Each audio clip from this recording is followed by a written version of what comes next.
जी, अस्सलाम वालेकुम नाज़रीन, क्या हाल चाल है? ठीक ठाक हो? खैरियत है? रिश्ता टीवी से आपका होस्ट सज्जाद शाह हर रोज़ एक वीडियो के अंदर एक रिश्ता आपके लिए लेके आता है। मेरी वीडियो को शुरू से लेके एंड तक लाजमी देखिएगा। हो सकता है इस वीडियो के अंदर आपको आपका प्रपोजल मिल जाए। सबसे पहले आप हमारे टिकटॉक को, फेसबुक पेज को लाइक करें, शेयर करें और इसके अलावा यूट्यूब चैनल को। तो नाज़रीन, जो रिश्ता मैं आपके लिए लेके आ रहा हूँ, इस रिश्ते को आपने गौर से सुनना है। ये रिश्ता है, लड़की है जिसकी उम्र है 20 साल। सैयद इनकी ज़ात है, काज़मी सैयद है। कद इसका 5 फुट 5 इंच है।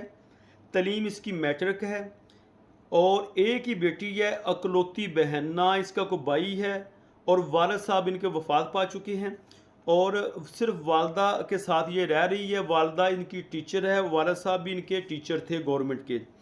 और इनका जो तल्लक है हैदराबाद शहर से है। अगर किसी ने ये रिश्ता करना है तो आप